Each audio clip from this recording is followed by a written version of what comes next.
My mama alikuja asubuhi sana, nakumbuka. Alikuja asubuhi sana. Nje ya nyumba yangu juu nilimsikia tu akiongea vile. Kusikia ningesikia though sikuwa na hiyo nguvu. Sikuwa na hiyo nguvu because I could not even eat well. Sikuwa na hiyo nguvu ya kuamka. Sikuwa na hiyo nguvu ya kuamka. Akakuja, akapiga magoti nje ya mlango wangu akaanza kuomba. Sasa zingine hata nasema namsikia tu akisema Mungu naomba hata ipombe imeharibu kijanangu hata irundi kuwe sumu kwa mwili yake. I don't even care about mashtaka naweza ikubali nifutwe job ama nisimamishwe job. I would not care about that. Nataka iniishie, nikimbie, nigonge ingine. There is a time that nilikuwa nimeserve for let's say 6 years na nilikuwa na lead in that station kwa mashtaka. Nilidanganya mamangu. Kaambia niko na kashinda nini it's end month, akaniambia si ni end month. Kaambia pana kuna shinda mshahara wangu hata ninataka kushughulikia, you know those two jokes. So the manipulative nature of addiction. So imefika ile time mkubwa ametumana mimi kutafuta kwa nyumba nimefunga si yuko. Watu wakafikiria huyu jamaa ametoroka. Acha nitafute tauni yote. Yule dem kwanza hata afadhali kuniuzia pombe. Acha blamiwe. Last year nilionekana nikienda kwake. Anaambia fichu huyu jamaa. Ukunywe pesa, mshahara ishe. Imagine that kind of life. Nimalize pesa, June nirudi job. Ambia fande mimi nataka kwenda rehab. Kauliza are you sure? Kamwambia Kaambia uko sure. By that time hata nikipewa kiti, akiniambia niketi kwa kiti vile nilikuwa na shake. Zuma trema, ni kungangana.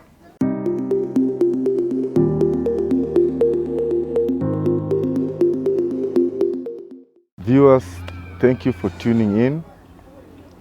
This is another session in Addiction Tunnel, YouTube channel, whereby we'll bring you life stories, real life stories on matters addiction, recovery, and how addicts have been able to go through all this and now they're living a sober life.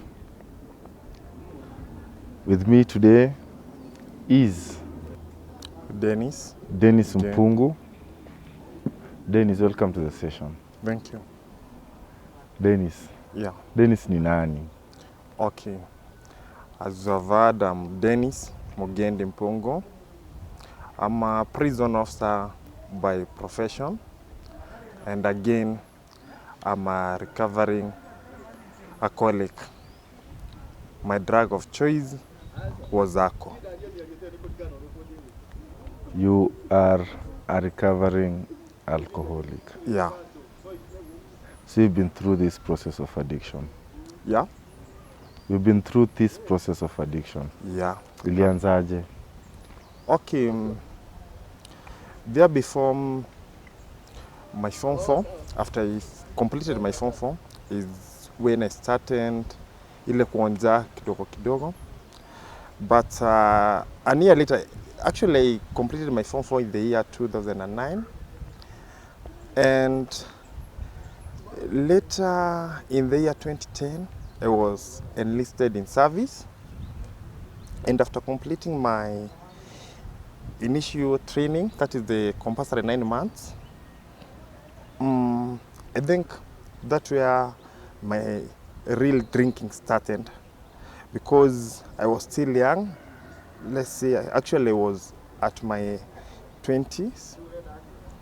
So I was posted in the coast part of Kenya. There I got some friends who are really drinking.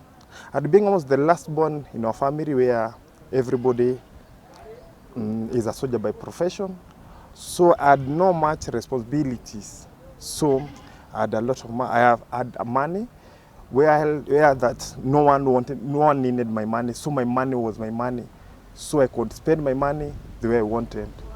So I just got into drinking. I would go out with friends, we would drink. And the journey started there. That means by the time unamaliza form 4 uko umeonja pombe? Sikuwa nimeonja pombe. Actually what I was doing nilikuwa na honja wakati kuna parties home, maybe hivyo. But vile niliandikwa nikakuwa niko na mshahara, niko na pesa yangu haina matumizi, hakuna mtu ananitegemea sana. So the money was mine. My family walikuwa stable. So I was young and I was having money, nalipwa na serikali. So after niliintroducewa with some of my colleagues wale tulikuwa tunafanya nao about utamua pombe, so pesa yangu yote ningetumia kukunywa pombe. So we'd go out with friends, and since my friends, by the way, they would take advantage of me because maybe the people that I was drinking with, wengi wao they had responsibilities. So ungepata like maybe like my kabado yangu like the school ile ningetembea nao, nasikia like my brother ako shule nafaa kumlipia fees.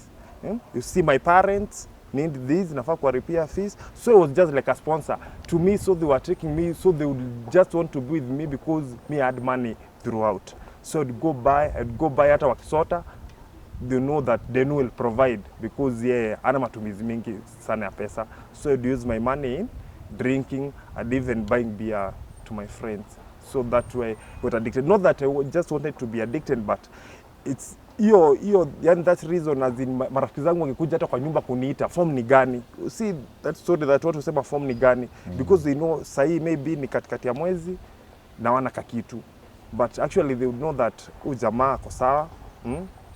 Na actually hata kuzaliwa na kuanga yani na roho nyingine ya kusaidia, so kuchukua advantage too. So we'd go and drink, and that's why my addiction journey started. Yeah. And you have a big heart, eh? Yeah. Uko na roho ya kusaidia. Yeah. And you understand pia ulikuwa na marafiki wako karibu. Yeah. So we can say they also took advantage of you. Yeah. By that time tulikuwa tunakunywa singiona, let me say, unless you change the uanze kuona vitu, you know, even wakati umekunywa there some pia kuna vitu zingine ambao unafanyanga, but even if you are told by someone hautaelewa, utaona azin kama huyo mtu anakuonea ni kama kitu normal, but when you get to your normal senses, that is after umequit drinking. That when now unakuja chini unajiuliza, by the way, lakini ile kitu silikuwa aibu sana, you know, like azin ukiona sahi tunasemanga ako ama pombe ama any drug inakupianga false confidence. By that time because you are high, umekunywa tukiambiwa azin umefanya kitu, utaona azin kama hiyo kitu ni ndogo sana. Like me a scenario that sai sahau, I remember there is one day nienda nikakunywa sana. So I was supposed kuingia kazi 6:30. Ndio nakwambia pombe, hata kama tunasema inazini, mtu anaweza jaribu kusema that at you are sober, as in sikunywi, as in pretend na kunywa nimejificha, you can't hide pombe. Pombe huwezi ficha. Nilikuwa nimeonja pombe, lakini it's by some few minutes before tuingie kazi, kwa hivyo haikuwa imereact, haikuwa imefanya kazi vile. So within some minutes nikaenda kazi, kachapa kazi yangu, lakini pombe bado ikaendelea kuchemka. Coincidentally, sijui ile happen aje, ikakuwa mkubwa anakuja kazi kuangalia normal rounds tu, kuangalia vile kazi inaendelea. You know, as in wote nilikuwa nimeanza kusinzia, so kwenda kumfungulia gate mimi nashtuka ni mkubwa. So at the moment nenda kumpe salute, kumpigia salute hivi, na mkubwa ashashuka kwa gari njoo ali-out for long, na anaona kuna mtu ana respond. So alikuwa ameshuka kwa gari kwa nje kidogo. So wakati namfungulia ile kwenda kumsalute hivi, mimi na yeye chini tukaanguka si wote wawili. See, so mkubwa yeye aliamka juu yako kwa mlevi. Sasa unajua ulevi kwa mlevi, unashindwa upate nguvu, ukianguka upate ile nguvu ya kujiinua tena. So alitoka hapo akaenda kaita majamaa wengine wauje wakaninua, nikabebwa nikapelekwa kwa nyumba. Halafu nilikuwa nimepikwa mapicha mingi sana, azin nilikuwa mlevi. So like mkubwa alinyamaza tu na nikaambiwa nisingie kazi like 2 weeks hivi. So nilikuwa naenda uchungu sana, though nilikuwa naendelea kukunywa tu bado juu ya kumaliza ile uchungu, lakini nilikuwa nauliza now what is mkubwa ataenda kumake decision gani? Hakuna kitu ananiambia, ni hizo 2 weeks nimekaa nimeumia. So actually that way I'm saying some things unafanyanga later after you come back to your senses, ndio unakuja kuona the impact ile kitu ulikuwa unafanya chenye it meant. Si by the time uko mlevi hautajua kwa hiyo kitu kuna impact, au unasema hiyo ni kitu ya kawaida. Alafu mkipatana na walevi wenzako unajua kikwambia huko watakwambia that hiyo ni kitu kidogo tu, atafanya nini, but later after umesober unaonanga the big kitu, the extent of the damage it would have caused. Dennis, Yeah. let me take you back. Yeah. Now naweza ona kuna mali ilikuwa imefikia ni kama ulevi imeanza kuleta issues kwa kazi. Yeah. At one point did you realize ama ilifikia wapi? Unajua sasa ulianza ukiwa job Yeah. Ilianza ikakujaje mpaka job alikuja karealize uko na shida ya pombe, si ndio? Hiyo time what happened? Okay, what happened? Nilikuwa job. Nilikuwa nimeharibu job actually, acha niseme. Nilikuwa nimeharibu job kabisa. So it reached a time, a certain officer in charge, by that time I was working in Taita. Akaniuliza, I want us to chat the way forward. Utaendelea na kazi hivi because tukiangalia to a file ile miaka umefanya kazi ndiye kidogo na kushinda the offenses zile umecommit, disciplinary offenses zile umecommit kuwa kazi zini mingi kuliko the miaka yenye umefanya job. Sikuona ikuwa kitu. Let me say it is by grace. Ningekuwa mimi nilifutwa kazi, that is. Kama kuna mtu akufutwa kazi, actually ni mimi. Ningekuwa nilifutwa hiyo time. I would see people akifutwa kazi by the way, na kila mtu alikuwa anashangaa, how comes huyu what happens? Acha tu niseme ni Mungu tu. Because watu wangefutwa job, nikiangalia tu na macho yangu tu hivi. Watu hawajafanya makosa kubwa, hata ukiangalia kwa file zao hakuna ile makosa kubwa. Hawana mashtaka mingi kuniliko. There is a time that nilikuwa nimeserve for let's say 6 years na nilikuwa na lead in that station kwa mashtaka. I'm not ashamed to say so. Na nikuulize, hizo mashtaka zilikuwa alcohol related? Yeah. That is absent and being drunk and when on duty. So hakuna mashtaka ingine. In your file? In my file hakuna mashtaka ingine. There are those two only. So it means ulikuwa ukilewa huwezi ingia kazi? Yeah, nikilewa like when I have money, that weakness that I earned, singeingia job. It either pesa ishe, ndio nirudi job. So tuseme mwisho wa mwezi ungeingia kazi? Yeah. Mwisho wa mwezi hiyo walikuwa nasema huyu, hata kuna mausinchaji walikuwa naelewa nasema huyu, ilikuwa imefika time hata wamenizoea wamesema huyu acha tumpe this week. Saa zingine hata senior discipline akaambia yangu ukiona kama ni Dennis ukiona ukisikia pesa tu imeingia hivi, bandala tukuje kumshtaki hapa muandikie 10 days kwanza. Ukunywe pesa, mshahara ishe, imagine that kind of life. Nimalize pesa, June, nirudi job. Now Dennis, that is very nice for sharing that. And I'm also concerned. You still had friends mlikuwa mkitumia nao and they could not advise you? Actually, I had friends. Let's say few were my peers, but mali niliharibikia sana. I would not blame my peers because they would also change, but ilifika mahali as in it is like if my life I was living a wasted life. Cause ilifika mahali nikaanza kukunywa even with unaona the only mzezi in the job wale tunafanya nao job. Unajua kuna mzee ikifika to an extent maisha yake unaona huyo mzee hata akikunywa pombe anafaa kunywe kama anaenda retire. So imagine those mzee wenye wamebakisha like 2 years 3 years ndio wanaenda retire. That ilifika to an extent ikakuyo ndio kampani yangu. Mzee unajua hata hizi futwa kazi huyu unaona huyu mzee tu ni retire anaenda. So do you expect our wazee they are going to retire? Wow, maybe they have wasted their life. Maybe they have done nothing, wanaenda retire, wanaenda maybe kuna kitu nawasumbua. So do you expect them wangeniambia what you are doing is bad? So you go and drink and at the same time I'm buying. I'm the sponsor. And so, let me ask you. Yeah. Mastaka ulikuwa unastakiwa. Yeah.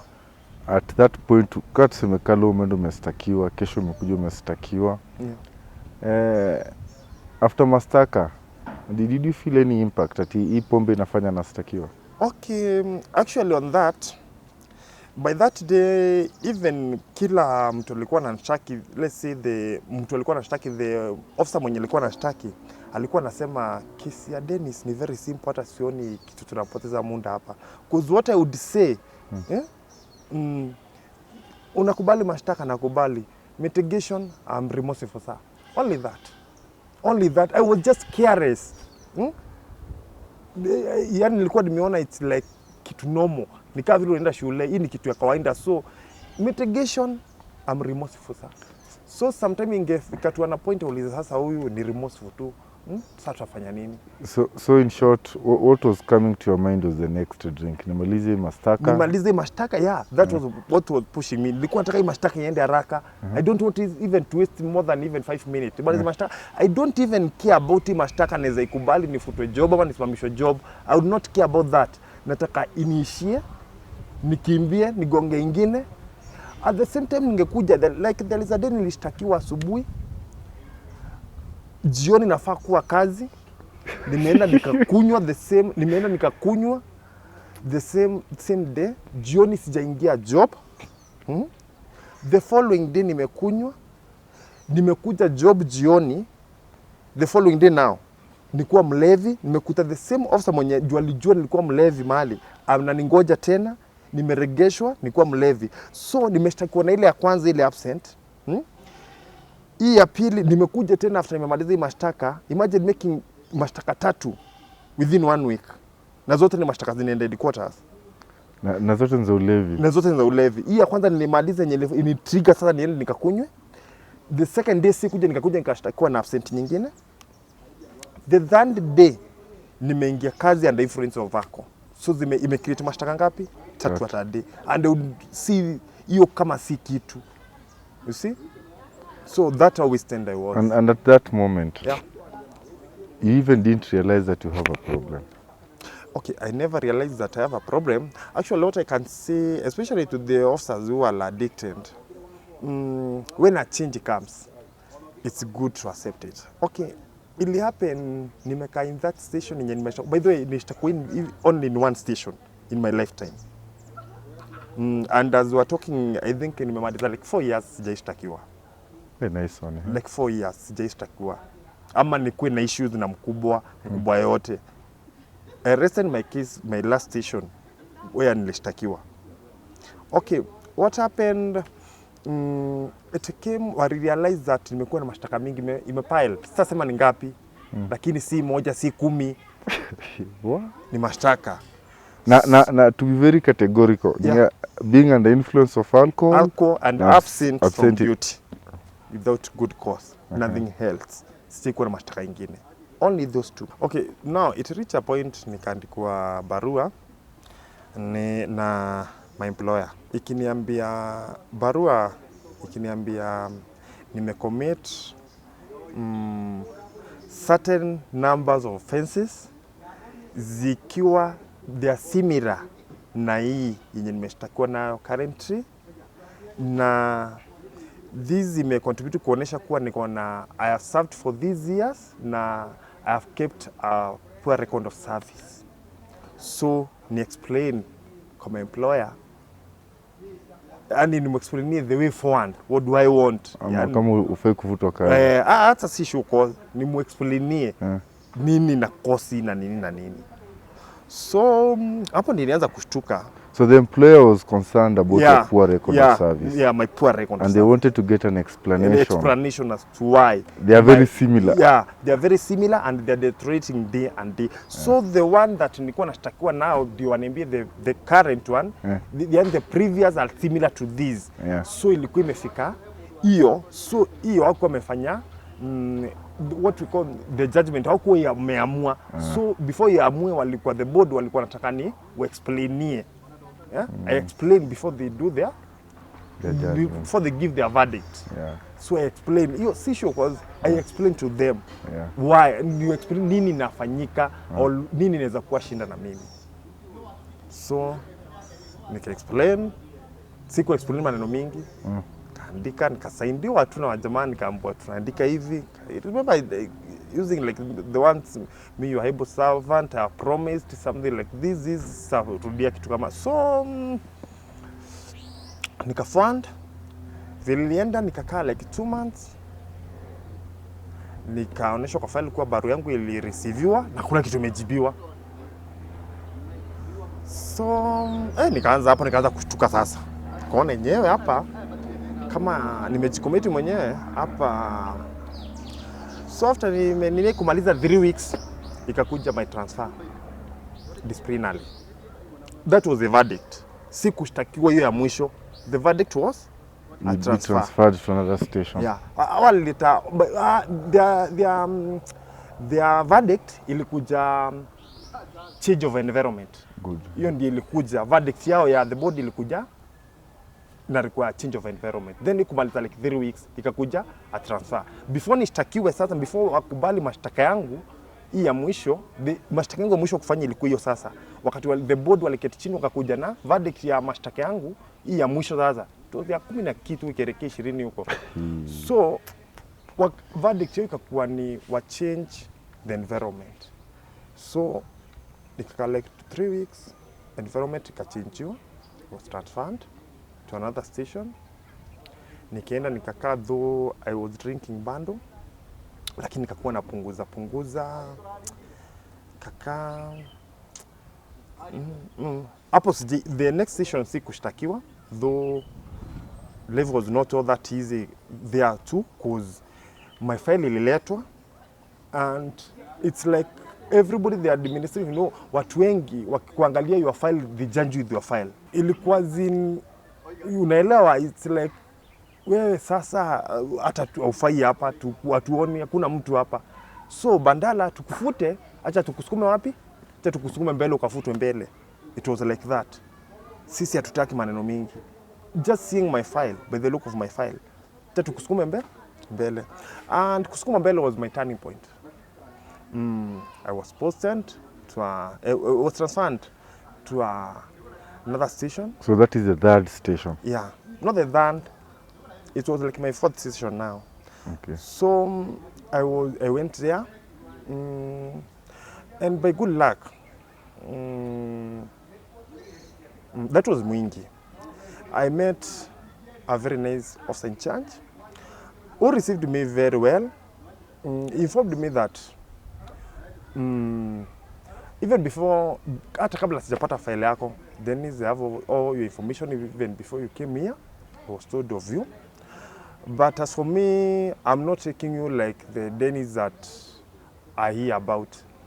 I want you to get to job here, tufanya kazi, hapa watu wakikuja ufanya kazi. I think that those were the welcoming ones. I was like touched. Oh, is this man? Sijaenda station nyingine kama though nilikuwa na hiyo yani hiyo kasumba, nikitoka ile place nikiambiwa unajua unaenda kichakani huko, unajua, so munzi kaanza kuchange. Yeah, tuka develop like friendship hivyo tu, tukakuwa after file imekuja akakuja tukaongea, akaniita tukaongea, akaniambia so we are not looking at this, akaniambia na umejaribu. That was like my 1.5 year kama sijashtakiwa. Kaniambia kama ume maintain 1.5 year na ndivyo ipeluza tu file naona huku unamaliza 3 months. Here, no, you can make even 2 years. So niko na jamaa, he's like caring. Tukakaa, ikikuwa bado nakunywa, akaniita tena tukaongea. Kaniambia, how do you think unafikiria nini nikakupeleka rehab? Nikamwambia hapana. Huko mahali vile nasikianga watu wanaenda, hapana, siwezi enda huko. So after all that you've gone through, yeah, na your new boss akakuintroduce to an idea, why do you think you can go for rehab? And ikakuwa personally ikakuwa kama ananimotivate na way, na si mimi peke yangu, usually anafanyanga hivyo kwa watu wengi. It was not me alone. So akakuwa ananiita sometimes, tunaongea, naambia unajua kuna kitu ndio kwa rehab. Actually sikuwa na idea kitu kama rehab. Tukaongea hivyo tu, nikakuwa staki kusikia maneno. So tukaendelea hivyo tu, tunaongea, ni friendly tu, tunakutana, tunaongea, sometimes even we may take a walk, ananiambia tutembee bana. Tukiongea tu hivyo, tukaongea hivyo, ikamaliza lekania another year. So alikuwa anakuguzia rehab, kugusa hapo hapana? Mimi staki hizo story. So you believed you had no problem? Yeah, I believed I had no problem. By that time mimi nilikuwa naona sina shinda. Besides hizo mastaka zote, transfers zote, uko sawa tu. My family pia walikuwa wamejaribu, sorry and forgotten. My family walikuwa wamejaribu cause nilikuwa nimeingia kwa pombe tu sana. Even kila mtu ako worried about me. My mom could not sleep. By the way, remember there is a day that nilipewa, I was on leave. I was on pass, I was on off. By that time I was working in Taita. Nimeenda nyumbani kutoka Taita kufika Meru, it's the time that tunafika asubuhi. So the time nafika asubuhi ile kitu 5, mimi naingia just to my house na lala. Nimekuja nimefanya shopping, mimi nimeacha shopping kwa madhi, mimi nimeenda kwa nyumba nikalala sini asubuhi. Mama ameamka like saa 3 hivi, saa 2 ameenda shughuli zake. Mimi nilikuja nilikuwa mlevi ile first day. Mimi naamka like saa 5. So my mom ameenda kwa biashara zake. Saa 6 ndiye naamka naingia mtaani. Nikiingia mtaani, mimi natoka mtaani saa ngapi? Nikiingia mtaani mimi natoka mtaani like saa 7 usiku. By the time nakuja mama amelala. Mimi niingia kwa nyumba na lala. So by the time naamka yeye alienda job. So alijua kutoka kwa mfanyikazi kuwa nilikuwa nimepewa ruhusa ya 10 days na zinaisha kesho na hatujaionana. What? Hatujaionana. We are in the same compound. Niko kwa boma, si ati niko at my workplace na hatujaionana na macho hivi. By the way, nilikuwa rehab, after kwenda rehab, kuna siku moja ni meditate on that thing and I felt like crying. Nilihurumia huyo mama sana. So you know what my mom did? Wakati alijua narudi, this is the day that nafaa kurudi. Hakuenda shughuli zake, biashara zake. My mama alikuja asubuhi sana, nakumbuka. Alikuja asubuhi sana. Nje ya nyumba yangu juu nilimsikia tu akiongea vile. Kusikia ningesikia though sikuwa na hiyo nguvu. Sikuwa na hiyo nguvu because I could not even eat well. Sikuwa na hiyo nguvu ya kuamka. Sikuwa na hiyo nguvu ya kuamka. Akakuja, akapiga magoti nje ya mlango wangu akaanza kuomba. Sasa zingine hata nasema namsikia tu akisema Mungu naomba hata ipombe imeharibu kijanangu, hata irundi kuwe sumu kwa mwili yake. Sijui nini, such things. Though hiyo time si kuchukulia kila kitu. Mimi namwambia madhe bana, maliza maombi yako, mimi nataka kulala. So it's then after kujirealize nilikuja nikaona the impact ilikuwa kwa yule mama. So unajua ukilewa bando hauwezi ona hiyo uchungu. It is really pain na ndio unasikianga in addiction it doesn't affect wewe peke yako. It affect your parent, it affect your friends, it even affect your bosses, even your colleagues. Because as hivyo nimesema, it ended up affecting my mom. It even ended up affecting my boss, boss as nilikuwa nafanya naye mwingi. Because uliona the interest alikuwa nazo, aliendelea hivyo under the, you know where we ended. Dennis. Yeah. We're going for a short break. Viewers, we're going for a short break. We'll be right back after this.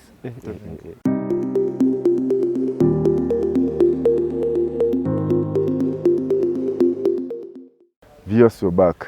Dennis, Yeah. Unasema your mother was praying to you, ulikuwa kama kelele, si ndio? Na life did not end there. After hapo, will feel challenged na getting to hear that your mother has been praying for you? Ama at that moment haikusink? Okay, at that moment, not only my mother, but my family is very supportive. Wamekuwa kingangana na ulevi kwangu sana. Because in a family of 5, it's only me mwenye alikuwa nakunywa. So even when attending even ceremonies and family meetings, they would feel embarrassed of me. Ulikuwa ndio mlevi? Yeah. Yeah. Even health-wise. Hata ukiangalia afya yangu with my brothers, my sisters, people would say hapana, huyu ako na shinda mahali.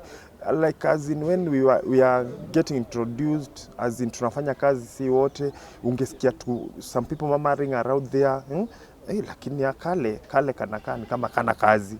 You see? Those intimidation. So by that time singeona the impact, but it's later that I came to realize how what my family were going through. Because actually, like I've said, in addiction, even the family suffers. But they suffer in silence. By that time, singeona as they are suffering. But there is a way that I was making them suffer. So later, nilikuja ku realize, now my journey to recover where started. Tukaendelea kuongea na my boss nikakuwa nikaona huyu jamaa amekuwa so caring about my life. So there is a day there is a place that we used to drink and we would pay during the end months. So when I went there, nikaangalia my bill, I remember even today, my bill was 17,750. Hapo ni mwingi sasa. That is at mwingi. Yeah. So there is a booklet tulikuwa tunaandikiwa, tulikuwa tunaziita ATM. So unaenda unapewa yako, unajiandikia mwenyewe. So at the end month unapewa ile kitabu yako. I remember mine even today was number 3. So unapewa, unalipa pesa yako. So you would even pay today. At the same time unaambiwa ATM yako imekuwa loaded tena. So you start kukopa from that same day. Pombe that same day umelipa leo na unakopa leo. So we were like slaves by that time. Cause imagine ungeenda kununua pombe mahali ingine because you know the money that you're getting it's not enough. So if I don't pay here, sitapata pombe kunywa the end of the month. And if I use my salary niende kunywa mahali ingine, a more better place man, nenda nikunywe chupa mbili and I pay cash. So nikikuja kwa mahali na peangwa sitapewa. So the solution was you pay first, then after paying ukopeshwe. So we are captives. Yani kaa tulikuwa slaves. We are just there. So hiyo kulipa nikakaa like 3 days sijaenda kulipa. Mwenye club akakuwa ananiulizia. Ikakuwa pesa itoshi. Nikatwist nikapata the remaining money. Nikaenda kumpelekea. Ulipata aje? Nilidanganya mamangu. Kaambia niko na kashinda nini, it's end month. Akaniambia si ni end month. Kaambia pana kuna shinda mshahara wangu hata ninataka kushughulikia. You know those two jokes. So the manipulative nature of addiction. Yeah. So I was sent money. Nikaenda pesa ikatosha. At the same time, the same month nilikuwa niende leave. I had no money. So it was to pay my bills ama ni mimi proceed to niende leave nyumbani. Nitoroke hii deni niende home. Nitoroke deni niende nyumbani ama nilipe deni niende nyumbani kwa safe. Siende nyumbani. So the solution so nika make up my mind nikasema acha nilipe deni, si leave tu nitapewa. Alafu nitaendelea hii mwezi yote nitabaki hapa nikikunywa pombe sitaenda nini? So the drink ikakuja the first point. Yeah. Ikakuwa ndiye first priority. My priority is not to proceed on leave. My priority is nilipe bill. Njoo my leave niweze kuenjoy nikikunywa this same place. So nikafikiria usiku hapana. Though nilionja lakini sikunywa nakunywa kama kawaida. Nilikuwa niko tuchochoro tungine but not the bar that we used to drink. Nikakuja, vile nilipewa pesa nikakuja nikalipa ile pesa nikakuja, nikaitwa ile jamaa kaitwa nikaambiwa hata ngoja hapa kumbe ameenda kuitwa bandara hata nilipe. Nikakuja kaambiwa kuja namuuliza bili yangu ni ngapi. Though nilikuwa nikumbuka it was 17,750. Nilikuwa nikumbuka bando. Akaniambia nikamlipa. Kumlipa alishtuka. Akasema na majamaa mlikuwa mmeniambia jamaa after 3 days hivi kama hajalipa. Hii pesa sitaiona. Deno. Vile umelipa hata po chupa mbili. Sikakuja. My friends were like tutashana wewe bana. That was chrome. Si pombe ya maana hata chupa. Vile naletwa mbili sasa vile marafiki zangu wanaangalia akasema hapana hata usiwape. Kwanza walikuwa wananiambia hapa vile aulipi. Ongezo kwanza zikuwe 4. Nikaangalia nikafikiria hivi. Kuuliza sasa. Wewe pongezi amekupea kwa kulipa deni. Pongezi, that is misusing my money. Nimetumia pesa yangu mbaya, ananiambia asante kwa kutumia pesa yangu mbaya. Fikiria. Wow. I make sense. Wow, That is anti-value. Nikafikiria that was my turning point that day. I do remember. You know what I did? Nilitoka hapo siku wa job. Nilifaa kwa job usiku. Nikaenda kwa ofisi. From the place tulikuwa tunakaa na the office haikuwa mbali, it's a walking distance. Nikakuta mkubwa yuko. I wanted just to kuingia kwa ofisi ya mkubwa. That man is very friendly. Even to do what tunaongea naye. He's a good friend of mine. So it just nilikuwa nataka kumface mimi mwenyewe. By bad luck nikakuta yuko. So nikaambia sini hapana nataka kwenda kuona mkubwa. Kaniambia what is this very urgent, utaandika kitabu huko. Nikamwambia nani andike kitabu. Unajua so job wise wanachukulia perspective bando mimi ni ulevia huyu jamaa. Nimemleta kwa mkubwa. Uleta ndiye analeta nini? Kwa mkubwa. Kwa mkubwa na ulevi yake. So everybody was every senior officer ningeona alikuwa ananiassume tu. But they never realized that nilikuwa nashinda. So by good luck mkubwa kapitia hapo. Hata kama sijamuongelesha kanisalimia. Sema mpungu, you used to call me mpungu. Sema mpungu. Kaambia mzuri afande. Iko maneno, nikamwambia iko maneno tena kubwa sana afande. Kaniambia karibu tuingie kwa ofisi. Kaniuliza nini shinda. Nikanyamaza kwanza, kaniambia keti kwanza. Kaketi. Aka make in a position that nime relax. Kaambia afande, mimi nataka kwenda rehab. Kaniuliza are you sure? Kamwambia Kaambia uko sure. By that time hata nikipewa kiti, akiniambia niketi kwa kiti vile nilikuwa na shake. Zuma trema, ni kungangana. You see? Ni kungangana. Juu nimekaa like 2 days sijakunywa mzuri sasa. Ilikuwa imeanza sasa ile withdraw syndrome imeanza sasa yenyewe sasa. So akaniambia umeambiwa na mtu ama sio been telling you nikupeleke rehab na umekata? Nikamwambia afande mimi nimekubali. Mimi ndio nilikwambia this time round. Akaniambia hapana. Kuna kitu mbaya. Kuna kitu kingine mbaya unajaribu kunificha hapa. Wewe niambie nini shida nyingine si rehab. Mbona umeamua rehab hivi sasa? Nikamwambia hapana afande. Mimi nimefikiria tu nimeamua rehab. Akaniambia na kwa nyumba ulale. Hata usiingie kazi. Nitakwambia kesho. Nikamwambia hapana afande. Mimi nataka tuende leo. Akaniambia hapana. Hatuwezi enda hivyo. I think that's the time that alikuwa na consult ofisi zenu. So akaniambia sijajibiwa na usiingie kazi bando. I think it's like he called you, akaniambia sasa endo ujipange. Tulikuwa tumaliza like 4 days, akaniambia nimepiga simu, endo ujipange tutaenda kesho. So that day Wongi kanikuja tena, hii kitu nilikuwa nasema ya nini? Hii kitu. Did you consult your friends who are going for it? Hapana. I never consulted him. Hii kitu tu nilikuja mimi mwenyewe. After that day nilikuja mimi peke yangu. So even I never even consulted my family, sikuambia mtu, even wenyewe walikuja kushtuka niko rehab. Hiyo nilikuwa nimemaliza after like family niliwaambia nilikuwa Chiromo, but really walikuja kujua nimeenda rehab yenyewe after before Chiromo. Rehab yenyewe walikuja kujua nimekaa rehab like 2 weeks hivi. So I was like, hiyo siku ilikuwa mrefu. Siendi. Nisiende hiki kitu. Nisiende. So nikaona hapana.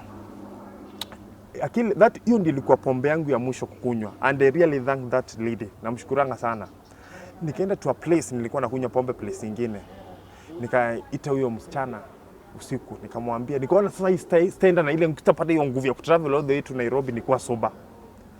Nikaita huyo msichana, kamuita nikamwambia nataka pombe. Hadi money. Nikamwambia nataka pombe. Akaniambia siuzi pombe, sina pombe. Pombe imeisha. Huyo ndiye mtu wa mwisho kunyima pombe. Huwa namkumbuka hata leo. Hata nampigia simu za zingine. Hata jana tuko tuongea naye. Akaniambia ana pombe. Ana pombe. Sijui aliogopa nini, ni akili nimwambia. Kaambia una pombe. Na best yangu tena nikatoka. Akaniambia hapana. So by the moment na wako, because that a small town, kulikuwa kumefungwa almost kila mahali, nikakutana na rafiki yangu mwingine. Kamwambia, manzi kuna mwana naenda kesho. Naona sitalala. Naweza pata pombe wapi? Kaniambia si kwa mtu fulani, ni the same person mwenye amekataa kuniuzia. Nikamwambia ameniambia na pombe. Kaniambia pana. Maybe amesikiza stories zako, umesema unaenda rehab hapa, anaogopa kukuuzia pombe. Lete pesa. Nikamwambia si pesa. Kaniambia ngoja nimpigie simu tukue na hapa. Akampigia simu. Akachukua simu, akamwambia ni fulani, nataka pombe. Pombe gani? Nikamwambia Chrome. Akamwambia labda ukuje nikupatishie kwa dirisha. Akamwambia sawa. Nikampea 500. Kaenda kanunua Chrome 2. Mimi nilikataa kuuziwa makiu.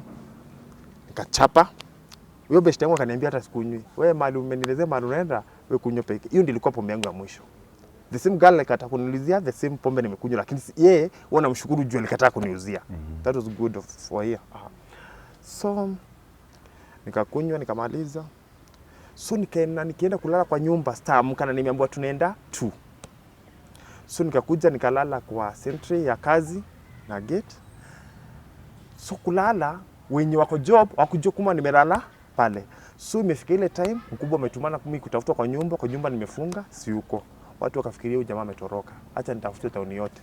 Yule dem kwanza hata fadhali kuniuzia pombe. Acha bulimiwe. Last train nilionekana nikienda kwake. Anaambua fichu huyo jamaa. Lastly rafiki yangu ikajulikana, tulionekana na yeye pia. Rafiki yangu acha pigwe simu usiku, akasema huyu jamani kweli tulikuwa na yeye na akakunywa na akanielezea mahali anaenda. Mimi tuliongea na yeye kabisa na akaniambia narudi kwa kambi kulala juu anaenda mahali. Na alikuwa amevaa kabisa na hata alikuwa na bagi yake.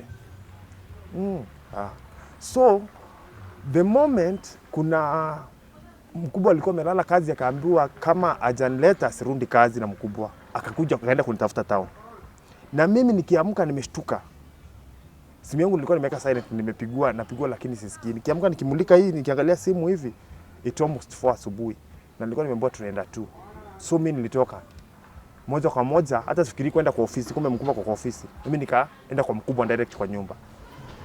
So vile naenda tukakutana na hiyo gari. Watu wanamulika kwa barabara bana. Naona maskari wanatoka wanashika haraka nini? Unaenda wapi? Naambia mimi naenda kwa mkubwa. Kufanya nini? Kuna mahali tunaenda na yeye. Wapi? Nyinyi msitaki kujua bana. Nyinyi jipeni shughuli. Sikuwa nataka kujua mimi naenda wapi. Ndio naambia mkubwa na kutafuta kwa ofisi. Naambia twende basi. Nikamwona nipande kwa hadi kasema hapana spandi. Juu alikuwa ashanikuja na funjo tayari. So I went. Mkubwa kaniambia, nikamweleza, kaniambia tuoke basi twende. Kaenda tukafika kwa nyumba kwake tukakunywa chai. Sasa nilikuwa nimeonja usiku ile nini ya sigara, kiu ya sigara ikakuja. Huyu jamaa nitamtwist aje tena naye sasa. Hapo kwake ni karibu na nduka. Hivi chai imetengenezwa, nikamwambia chai singeezana. Akasema nipewe maziwa. Nikapewa maziwa. Na maziwa ni kung'ang'ana hii.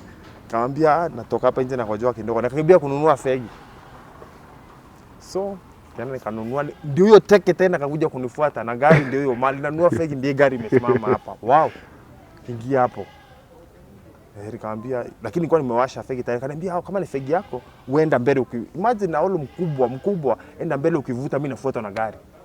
Anajua unaweza potea. Mimi niko mbele tu, ako nyuma na gari yake tu pole tu, ni kama ndiye boss. Naenda nikivuta. That man is very understanding. Nikamaliza, kaniambia hizi zingine tutupe. Tukaenda tu nikisimama mahali unavuta tu. Nilikuwa nimenunua sigara 5. Tukaenda, kufika mahali ananiambia kiu imeingia. Vuta hivyo. Tukakuja mzuri hadi Nairobi. Tukakuja ndiye nikadi over ofisi yenu. Then was taken, ukanipeleka Chiromo. I remember you personally. You remember when the quarters the way was shaking. It was shaking. Remember hata ule mkubwa tuko pale headquarters ananiambia relax jana relax, lakini not that nilikuwa naogopa, ni hizo matrema na vile pombe ilikuwa imeniingia. So at Chiromo tukafanya detox, nika accept, nikaenda rehab. Nikomanuva my 90 days and from Chiromo Hospital Group. Yeah, Chiromo Hospital Group. And from there that when I quit drinking. You went to which rehab? Yeah, I went to the retreat rehab at Rimuru. Yeah. I learned a lot there. One thing I came to realize at the rehab, it's only that most of the people, especially the society, do assume that the addicted or the people who are addicted are born like that. Or it's something that cannot be controlled, or it's something that should be neglected, or it's something that should not be talked of. One thing that I believe and what I can tell to the addicted people is that addiction is a disease like any other. And if taken positively and realized and someone is willing, it can be treated in a way. So let us not have that phobia that we cannot get sobriety, that we can sober up and we can move to places, we can change. Imagine, even if you ask my colleagues today, ama wale watu walikuwa nashanijua kitambo azi wakisema, this is Dennis is not drinking. Even wale watu tupatana na wao, they do worry, ulifanya nini? Ulirogwa, ulipelekwa kwa mganga, what happened? There is nothing like that. It's just accepting yourself and believing God in a way. There is an higher power also that can assist in your recovery. Now, Dennis, Yeah. I remember very well when you were doing your admission at Chiromo Hospital Group, Lavington. Yeah. And at that moment, you were between a rock and a hard place. Because I remember you asking me a question, nitahaja kuacha kweli? Yeah. I couldn't And believe. you were given a cup of tea na ungekunywa. Yeah. It was like ilikuwa inamwagika, even the spoon ilianguka. And I also remember speaking to your brother. Yeah. Akiniambia huyu jamaa atatoboa kweli. Yeah. My brother could not believe. Could not believe. Yeah. And my question comes here. You did your Chiromo Hospital Group program detoxification. It was perfectly done. And then you proceed to the retreat limited in Limuru for rehab.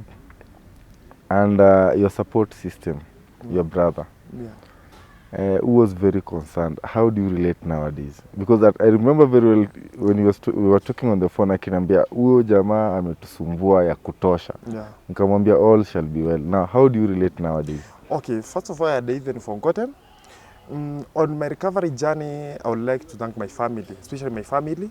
They have been very, very supportive. My mother, my dad, my brothers and sisters, and another relative who went even an extra mile. That is my auntie. That is an aunt of mine who was very concerned of mine. She's a nurse by profession. She was very concerned.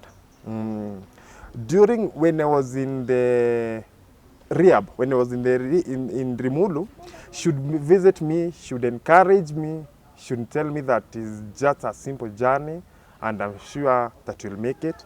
Even after completing my rehab program, my aunt was there for me. Even after getting my leave, he even called me. He just told me that I want to stay with you. I just want to stay with you. We stayed with just the two of us here at Juja for like 2 weeks. We're just talking, chatting the way forward. I think it has really, really helped me. And up to date, she's even more supporting, even more than my close family, my nuclear family. Again, on recovery, what is here is that we need a lot of support, especially when you're supported by your family.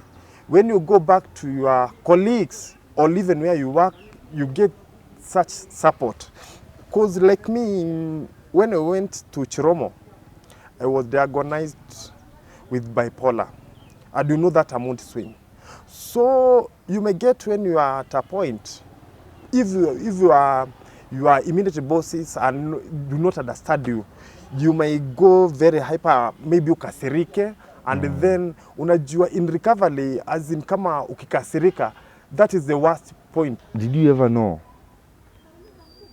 beside alcohol use disorder, that you had bipolar until you went to Chiromo Hospital Group? Actually, no.